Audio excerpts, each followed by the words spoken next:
My name is Chelsea Walker, and at 72, I never thought my only son would look me in the eyes and say, "I don't owe you anything, Mom." Those words shattered something inside me. After decades of sacrifices, sleepless nights, and unwavering support, it felt like a knife to my heart. What hurt most wasn't just his words, but that he meant them. That day I knew things would never be the same. I went home and rewrote my entire will. Before I tell you what happened, let me know where you're watching from and hit that subscribe button if you've ever had family break your heart. I never planned to be a single mother in rural Maine, but life has its own plans sometimes. My husband Jack died of a sudden heart attack when our son Thomas was only 4 years old. One minute we were a happy family in our small coastal home, and the next I was planning a funeral and wondering how I would raise our boy alone.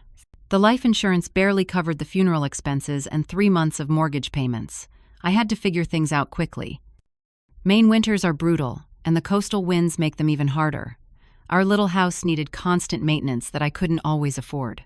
I took on whatever work I could find, waitressing at the local diner during the day, cleaning vacation homes in the evenings, and doing bookkeeping for small businesses on weekends. Sometimes I worked 16 hours a day, but Thomas never went to bed without a home-cooked meal and a bedtime story. Our house was modest, just 2 bedrooms, 1 bathroom, and a kitchen, with appliances from the 70s that I kept running with duct tape and prayers. But it was ours.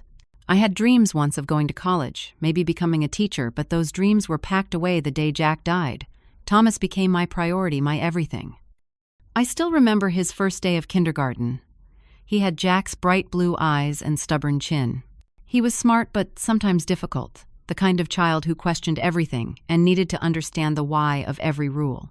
His teacher called him spirited, which I knew was a polite way of saying challenging. But I adored his curiosity and his determination even when it exhausted me. Every penny I could spare went into a college fund for Thomas. I wanted him to have the education I never got. When the roof leaked, I learned to patch it myself instead of hiring someone. When my car broke down, I took the bus for 6 months until I could afford repairs. Christmas presents were often secondhand, but I made sure he always had what he needed for school and sports. Thomas loved baseball, and I never missed a game. I rearranged my work schedule, sometimes trading shifts at double the inconvenience just to sit in those uncomfortable bleachers and cheer him on. In middle school, he showed interest in piano lessons. I took on an extra cleaning job to pay for them, even though it meant I only got 4 hours of sleep those nights. Every day I packed his lunch with a little note inside. Sometimes just a heart, sometimes a joke, sometimes a word of encouragement for a test I knew he had that day. I attended every parent-teacher conference, school concert, and science fair. When he went through a rough patch in his sophomore year of high school after his first heartbreak, I stayed up with him night after night just listening. When Thomas got his acceptance letter to Bowdoin College, I cried tears of joy. My boy going to one of the best schools in New England, I was so proud I could hardly contain it. But college is expensive, even with scholarships. I took out a second mortgage on our little house to help cover what his financial aid didn't. "It's an investment in your future," I told him, and I meant it with all my heart. Thomas thrived at Bowdoin. He majored in business and economics, graduating near the top of his class. A financial firm in Boston recruited him right out of college, and I watched with pride as he began his career. He bought sharp suits and learned to talk about markets and investments. I didn't always understand what he was talking about, but I nodded and smiled anyway. That was when I first noticed the distance growing between us. His calls became less frequent. His visits back to Maine dwindled from monthly to quarterly to holidays only. He started to sound different. His Maine accent polished away, replaced with the faster, sharper cadence of Boston professionals. He began to refer to our hometown as way up there with a slight tone of dismissal that hurt more than he knew. When Thomas was 28, he married Catherine, a woman he met through work. Her family owned a successful construction company in Massachusetts. They were the kind of people who had vacation homes and belonged to country clubs. I saved for 6 months to buy a decent dress for their wedding. Catherine was always polite to me, but there was a coolness there, a subtle judgment in her eyes when she looked at my simple clothes or heard my Maine accent. I tried hard with Catherine. I wanted to be the kind of mother-in-law I would have wanted, supportive but not intrusive. I mailed her family recipes and sent thoughtful gifts at Christmas. But she kept me at arm's length. When they announced they were expecting twins, I was overjoyed. Grandchildren. A chance to shower little ones with all the love in my heart. I began knitting baby blankets that very day. As I entered my 60s, my body began to remind me of all those years of hard work. Arthritis settled into my hands, making mornings stiff and painful. My doctor found some concerning signs in my heart. Nothing immediately dangerous, but something to watch. My retirement savings were modest. Just my small pension from the school district, where I'd eventually found steady work as an administrative assistant, and the little I'd managed to put away over the years. But I had my home finally paid off after decades of mortgage payments. I had my small garden that gave me fresh vegetables in summer. I had the family heirlooms and antiques I'd saved through all the lean years. My grandmother's rocking chair, Jack's pocket watch, the quilt my mother made for our wedding. These treasures weren't worth much money, but they were rich with history and memories. I always imagined passing them down to Thomas someday, pieces of his heritage to connect him to his roots. Despite the growing distance, I never stopped trying to maintain our relationship. I called regularly, though he rarely picked up. I sent cards and small gifts. I learned to text and use email, so we could communicate in ways that were convenient for him. I even tried to learn about his work so I could ask intelligent questions. But it felt increasingly like I was throwing pebbles into a very deep well, hearing only the faintest splash in return. The first real signs that something had fundamentally changed in Thomas came about 5 years after he married Catherine. His visits to Maine had already become rare, but now they practically stopped altogether. When I called, he was always just heading into a meeting or about to put the boys down for a nap. Our conversations, when they happened, rarely lasted more than 5 minutes. I noticed he had begun to find reasons to miss holidays. "We're spending Thanksgiving with Catherine's family this year, Mom. Maybe Christmas." Then Christmas would come. "The boys have a winter recital, and it's just too hectic to make the drive up. We'll see you in the spring." Spring would bring more excuses. When he did visit, there was a new edge to his comments about my home and life. "Mom, this place is really starting to show its age," he said, once running his finger along a windowsill with chipped paint. "Don't you think it's time to consider something newer, lower maintenance?" He looked at my comfortable old sweater and jeans with a slight grimace. "We should take you shopping when you visit Boston. Catherine knows some great stores for women your age." Each comment stung, but I smiled through it. "This old place keeps me busy, but I love it," I'd say. Or, "These clothes are perfect for gardening." I didn't want him to know how much his subtle put-downs hurt. I was proud of the life I'd built, even if it wasn't fancy enough for his new standards. Catherine's influence over my relationship with my grandchildren was perhaps the most painful part. The twins, Adam and Zachary, were beautiful boys with their father's blue eyes, but I barely knew them. Catherine controlled when and how I could see them always, with conditions and limitations. "The boys are on a very specific diet," she explained during one of my rare visits to their Boston home, "so please don't bring any homemade treats, and we're limiting screen time, so no movies or TV shows." When I brought children's books I'd saved from Thomas's childhood, she set them aside with a tight smile. "We're following a specific reading curriculum. These are a bit outdated." When I offered to babysit during a weekend when they had a wedding to attend, Catherine quickly responded, "My mother is much more familiar with our parenting approach, but thanks." Her mother saw the boys weekly. I was lucky to see them 3 times a year. Once I gently suggested a calming bedtime routine that had worked wonders with Thomas. Catherine's response was swift and cutting. "Parenting has evolved quite a bit in 30 years, Chelsea. We follow the guidance of our pediatrician and child development experts." The message was clear. My experience as a mother counted for nothing. The boys were being raised in a world of private preschools, designer clothes, and structured activities. When I sent simple, thoughtful gifts, a handmade wooden train, a picture book about Maine wildlife, they were received with polite disinterest, but their faces lit up at electronic gadgets and expensive toys. At 8 years old, they already had their own tablets and talked about brands I'd never heard of. My 70th birthday should have been a milestone celebration. I didn't want anything extravagant, just to have my son and his family around my table. I planned a small gathering with a few close friends, made my special blueberry cake, and waited with excitement for Thomas to arrive. They were supposed to come for the weekend. The night before, my phone pinged with a text message. Sorry, Mom, Adam has a soccer tournament we forgot about. Can't make it tomorrow. Happy birthday. No phone call. No rescheduling. Just a text message ending with a cake emoji. The gift I had carefully wrapped for each grandson sat unopened on my guest room bed. My friends were furious on my behalf. Chelsea, this isn't right, my best friend, Eleanor said. You've given that boy everything, and he can't even call you on your birthday. But I defended him. He's busy with the boys and his career. It's hard to juggle everything. Even as I said it, the words felt hollow. I'd been a single working mother and never would have treated my parent that way. Despite everything, when Thomas called a few months later asking for financial help, I didn't hesitate. We found a perfect vacation property on Cape Cod, he explained, but we're a little short for the down payment. It's an investment opportunity, Mom. The property values there are skyrocketing. I withdrew $20,000 from my modest savings, money I'd been setting aside for potential medical expenses or home repairs. Just until my year-end bonus, Thomas assured me. I transferred the money immediately, happy to be needed to be able to help. There was no thank you note, no follow-up call to let me know they'd secured the property. I learned about their new vacation home through Facebook, where Catherine posted photos of their summer retreat, a beautiful gray-shingled house with ocean views. The caption read, "So blessed to give our boys the summer experiences they deserve," as if they had achieved it entirely on their own. 6 months passed, then a year. No mention of repayment.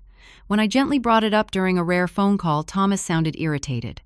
Things have been tight with the new property taxes and renovations, Mom. You know how at Island I did know, how it was to be tight on money. I'd lived most of my life that way, but I also knew about honoring commitments. Around the same time, Catherine posted photos of their brand new luxury SUV. A month later, it was their kitchen renovation with custom cabinets and stone countertops.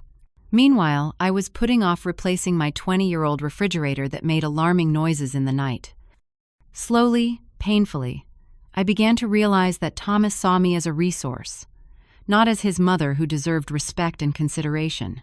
It was a realization that took root like a splinter, working its way deeper with every missed call, every broken promise, every casual dismissal of my feelings or needs.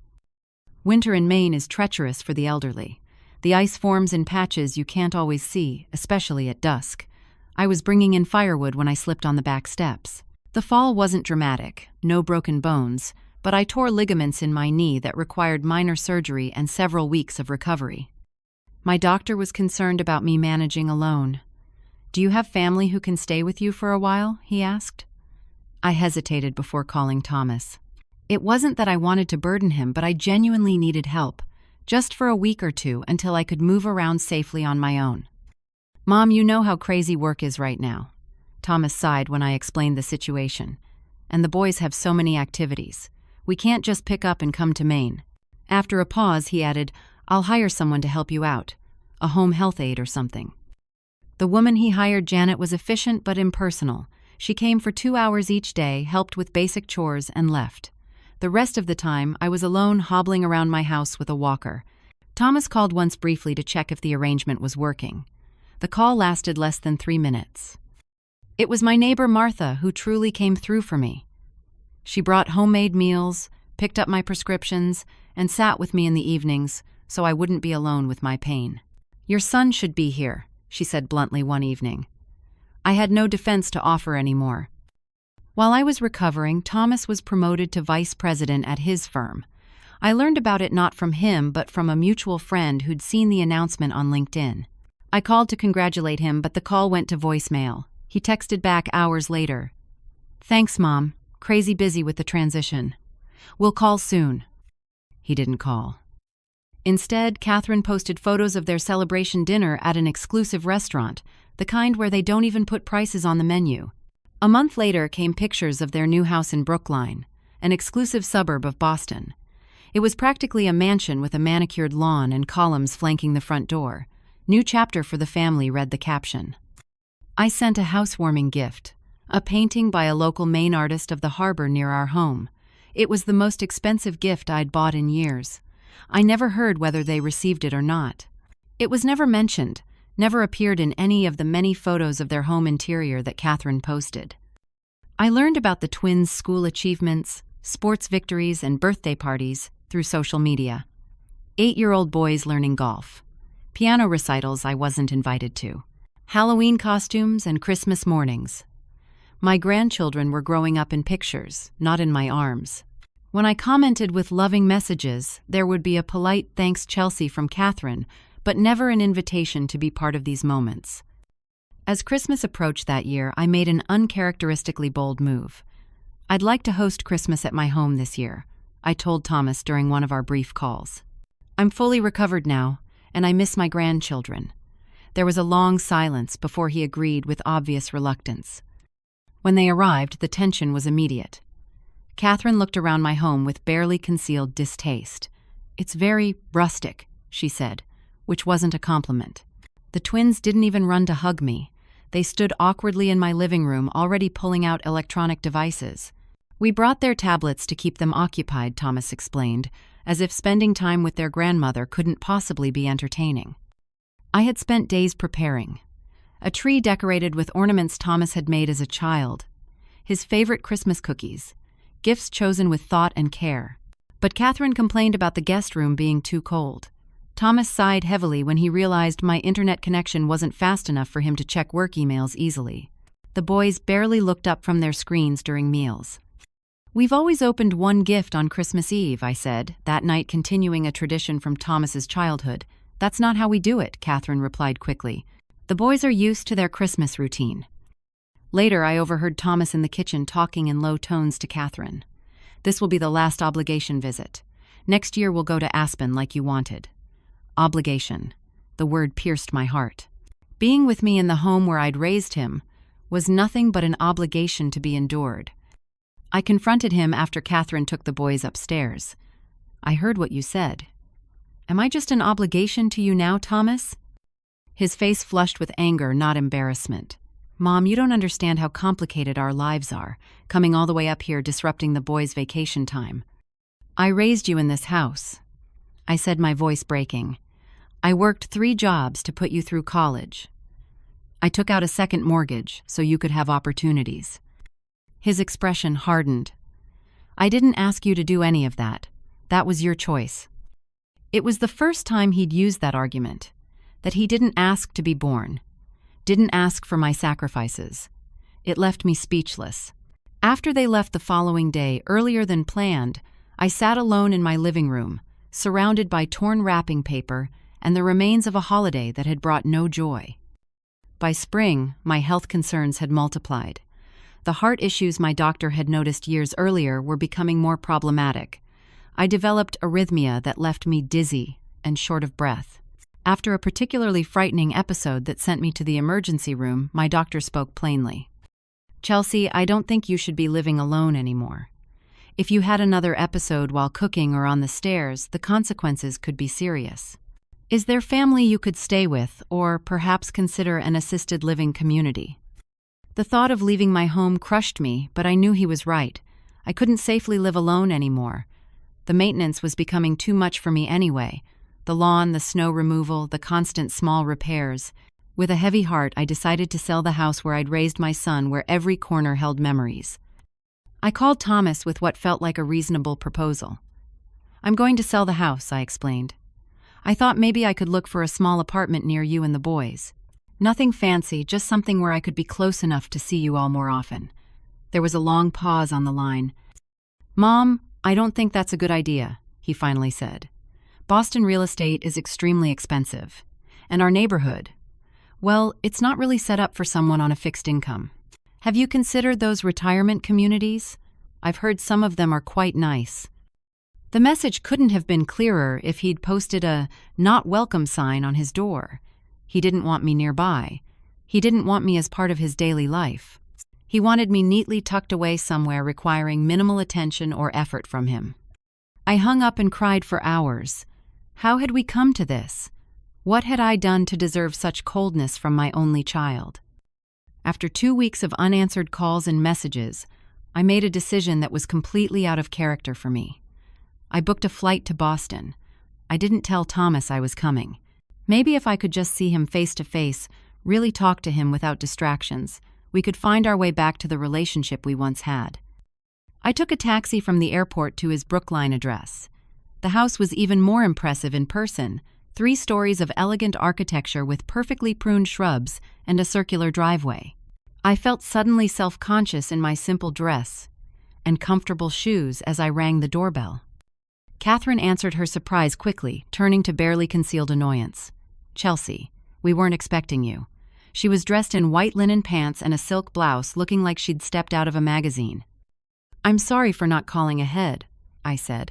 "I just really needed to see Thomas." She reluctantly invited me in, explaining that they were expecting guests for dinner, colleagues of Thomas's and their wives. "It's rather important for his career," she added, the implication being that my unexpected presence was an inconvenience. The twins were in the massive living room, now 9 years old, and looking so grown up it made my heart ache. "Boys, say hello to your grandmother," Catherine prompted. They glanced up briefly from whatever game they were playing. "Hi," said one. "Adam," I thought, though I wasn't entirely sure. They looked so similar, and I saw them so rarely. "Your dad's mom, right?" asked the other one, and the question was like a knife to my heart. They didn't even recognize me properly. Thomas came home an hour later, his shock at seeing me quickly replaced by the same annoyance Catherine had shown. "Mom, what are you doing here? Is everything okay?" His concern was performative, not genuine. "I needed to talk to you," I said. "We haven't really spoken in weeks, and there are things we need to discuss." His jaw tightened. "I have people coming over in less than an hour. We're having a dinner party." Despite this, he allowed me to stay, though it was clear I wasn't welcome at the dinner party. Catherine quickly arranged a place setting for me at a small table in the breakfast nook, separate from the formal dining room where they would entertain. I was to eat earlier, then retire to the guest room. When Thomas's colleagues arrived, I could hear the laughter and conversation from my isolated position. I heard Thomas talking about his parents, saying they had both passed away years ago. He was erasing me while I sat in his own home. The pain was almost physical. After the guests left, Thomas came to find me in the guest room. His face was flushed from wine, his tie loosened. "We need to talk about this, Mom. You can't just show up here unannounced." "I've been trying to talk to you for weeks," I said. "You don't answer my calls. You didn't respond to my suggestion about moving closer." He sighed heavily and took me to his home office, a wood-paneled room with leather furniture and bookshelves full of business titles. "Look, I think we need to be clear about boundaries. Catherine and I have our own family now. We have our own lives. I can't be responsible for managing your living situation." "I'm not asking you to manage anything," I said. "I just want to be part of your life, part of the boys' lives. Is that so much to ask, after everything we've been through together?" "Everything we've been through," he raised an eyebrow. "You mean you raising me? That's what parents are supposed to do, Mom. That's the basic job description." "I gave up everything for you," I said, my voice trembling. "Every dream I had, every opportunity. I worked myself to exhaustion to give you a good life." Thomas leaned back in his chair, looking at me with cold eyes I didn't recognize. "I don't owe you anything, Mom. That's not how it works. You chose to have me. You chose to be a single parent. Those were your decisions, not mine." The words hit me like a physical blow. I felt dizzy, nauseated. This man in his expensive suit, in his luxury home, dismissing a lifetime of love and sacrifice as if it meant nothing, as if I meant nothing. "I think you should go back to Maine tomorrow," he continued, his tone businesslike. "I'll have my assistant book you a flight. And let's be clear, Boston isn't the right place for you. You should look at those retirement communities we discussed." I couldn't speak. I simply nodded, fighting back tears. He left me there in his office, surrounded by the symbols of his success I had helped make possible, feeling like a stranger, an intruder. The ride back to my hotel was silent. Thomas didn't offer to drive me. Catherine called a car service. Neither of them asked if I arrived safely. I spent the night staring at the ceiling of an impersonal hotel room, replaying Thomas's words over and over. "I don't owe you anything, Mom." Something broke inside me that night. Something fundamental and previously unbreakable. The unconditional love of a mother for her child cracked right down the middle, revealing a hard truth: love that flows only one way eventually runs dry. The drive back to Maine was long and tearful. I stopped several times, unable to see the road through my tears. By the time I reached my little coastal town, exhaustion had replaced the sharp pain with a dull, persistent ache. Eleanor came over as soon as I called her. We'd been friends since high school, and she knew me better than anyone. I told her everything: Thomas's cruel words, the way he'd treated me, the clear message that I wasn't welcome in his life. "Chelsea, I've been biting my tongue for years," Eleanor said, holding my hands in hers. "What Thomas is doing is emotional abuse. Plain and simple. No child should treat their parent that way, especially not after everything you've done for him." Over the next few days, other friends came by. Martha brought a casserole. My church group sent flowers. People I'd known for decades listened as I finally told the truth about my relationship with my son. No more making excuses for him. No more pretending everything was fine. "My daughter moved to Arizona," said Judy from my church. "She calls me twice a week without fail. Distance isn't an excuse for disrespect." My son went through a phase like that in his 30s, shared Bill, who ran the local hardware store. Thought he was too important for his old dad.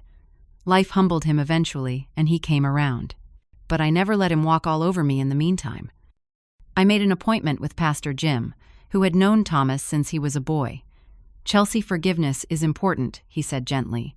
"But forgiveness doesn't mean allowing someone to continually hurt you. There's a difference between forgiveness and having no boundaries." That word, boundaries, kept coming up in conversations. It was a concept I'd never really applied to my relationship with Thomas. As his mother, I'd always been available, always supportive, always ready to give whatever he needed. The idea that I could set limits, that I could say this treatment is not acceptable, was revolutionary to me. I found a therapist in the neighboring town, Dr. Sarah Lewis. Insurance didn't cover it, but I decided my mental health was worth the expense. In our first session, she asked me a question that stopped me in my tracks. "What would you tell a friend whose child was treating them the way Thomas treats you?" The answer came immediately. I'd tell them they deserve better. Saying those words out loud, that I deserved better, was like opening a door I hadn't known existed. Over several sessions, Dr. Lewis helped me see the patterns of emotional manipulation. How Thomas only contacted me when he needed something. How he used the grandchildren as pawns. How Catherine's coldness was enabled by Thomas's unwillingness to stand up for me. How my fear of losing them completely had kept me accepting crumbs of affection when I deserved a full place at the table. "Your identity is not solely Thomas's mother," Dr. Lewis reminded me. "Who is Chelsea Walker apart from that role?"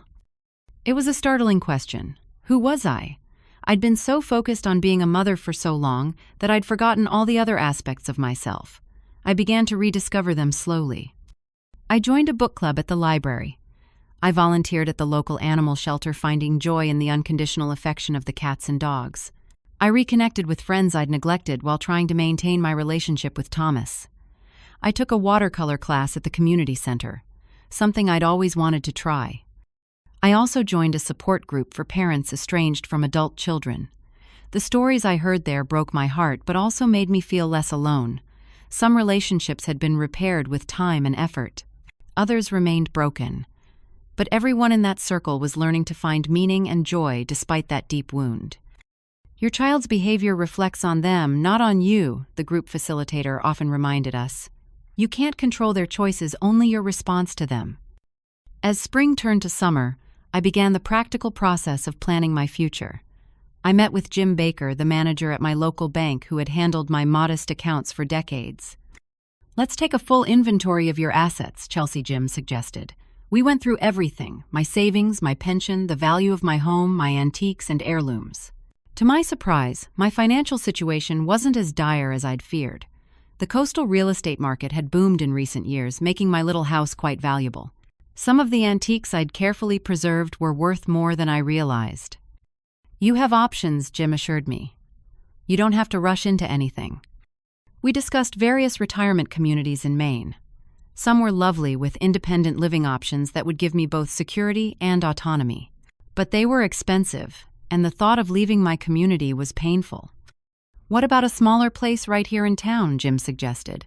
"A cottage or condo with no stairs, less maintenance. You could stay near your friends and still have the safety net you need." The idea resonated with me. I didn't need to move to Boston where I wasn't wanted.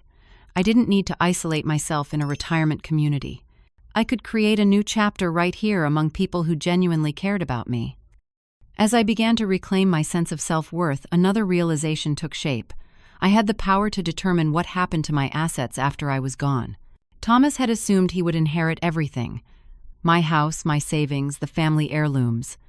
But did he deserve to be my heir after treating me with such callousness?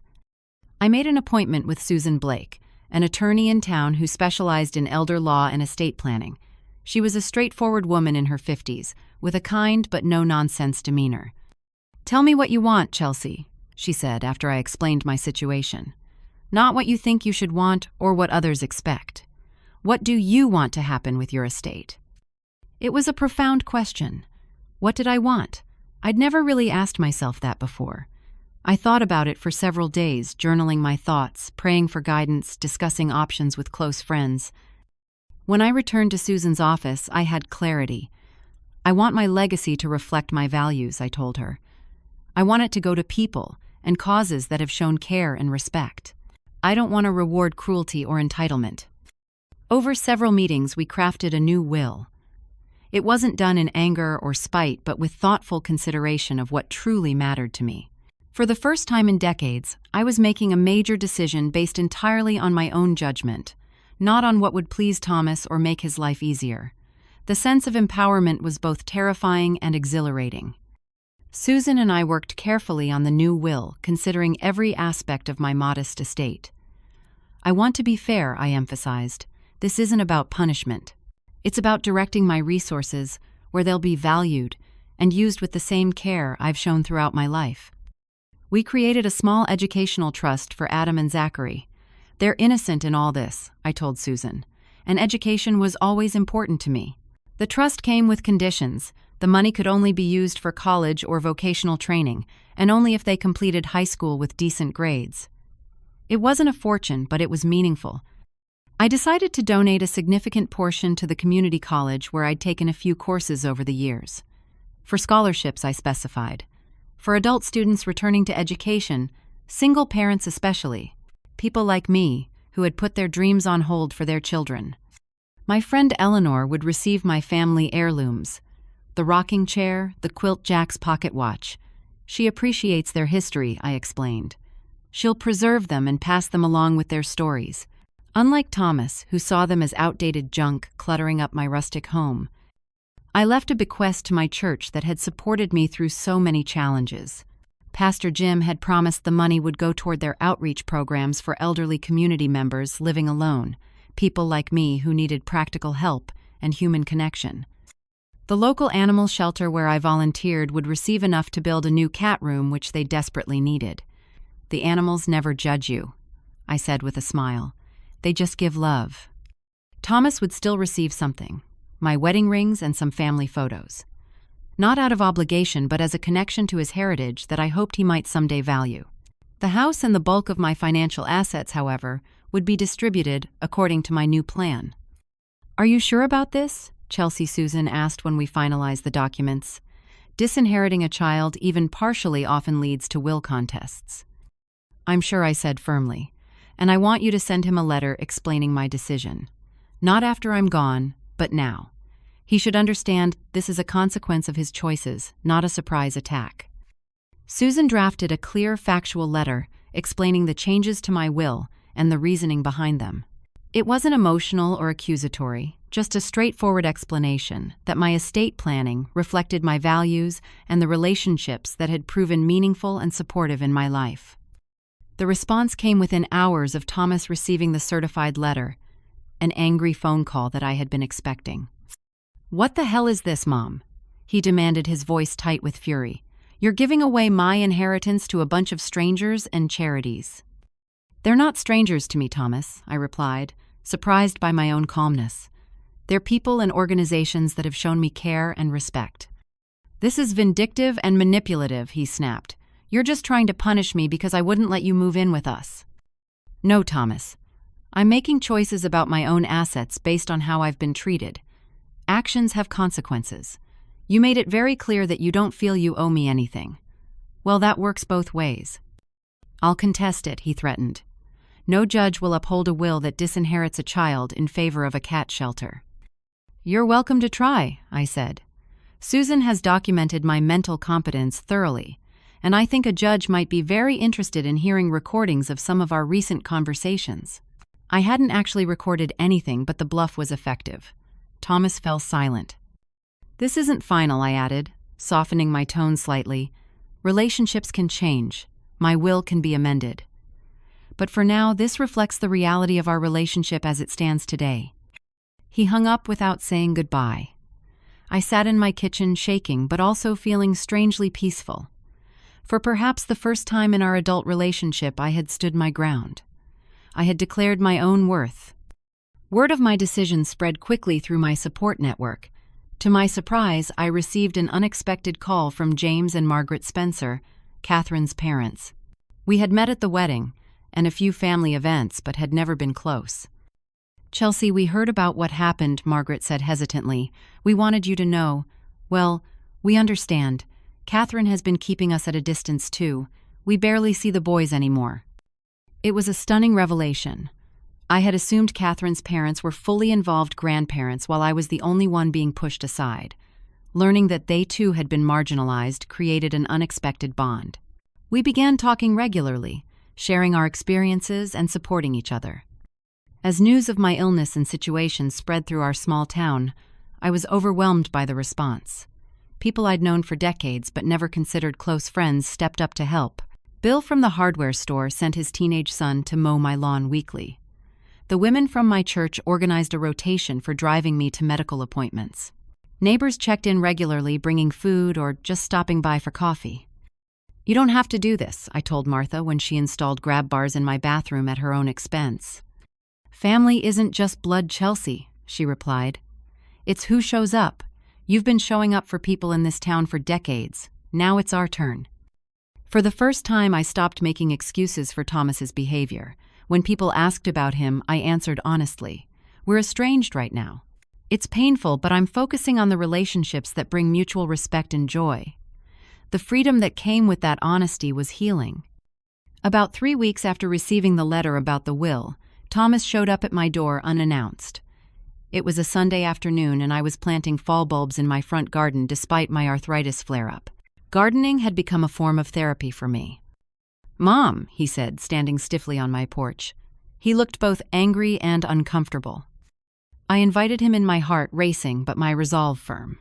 We sat in the living room where he had played as a child, the silence heavy between us. "I think you're being unfair," he finally said. "Everything you have you built for our family. For me, that's what you always said." "I built it for a family that respected and loved each other," I replied. "For a son who I thought valued our relationship. I was wrong about that." "So this is blackmail," he said bitterly. "Be a better son or lose your inheritance." I shook my head. "No, Thomas. It's a natural consequence. When you told me you don't owe me anything, you helped me realize I needed to reevaluate everything, including who I want to entrust with my legacy." "Catherine thinks you're being manipulated by your lawyer," he tried, "taking advantage of you because you're elderly and isolated." That made me laugh out loud. I'm 72, not 92. My doctor has certified I'm fully competent. And I'm far from isolated. I have more meaningful connections now than I've had in years. We talked in circles for nearly an hour, Thomas cycling through anger bargaining and cold logic. He couldn't seem to grasp the fundamental issue, that he had damaged our relationship through his own actions, and that damage had consequences. "What do you want from me?" he finally asked, exasperated. "Respect," I said simply. "Genuine care, not obligation or transactions. A real relationship. But I can't make you want that, Thomas, and I won't beg for scraps of your attention anymore." He left without any real resolution. There was no tearful reconciliation, no moment of sudden understanding. He still didn't really get it, but I had said my piece with dignity and clarity. Whether he ever truly heard me was beyond my control. As he drove away, I felt a strange mixture of sadness and liberation. The cord that had bound me to his approval for so many years had been cut. I could feel the grief of that loss, but also the freedom of no longer being tethered to someone who caused me pain. In the months that followed, my life took shape in ways I never expected. I sold my house, the home where I'd raised Thomas, where Jack and I had begun our life together.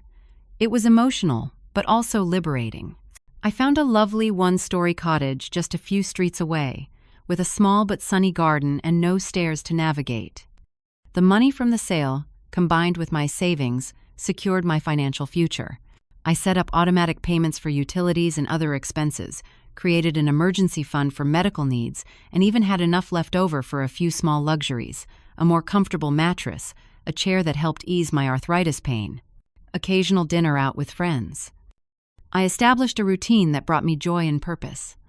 Mondays and Wednesdays I volunteered at the animal shelter. Tuesdays were for my book club and lunch with Eleanor.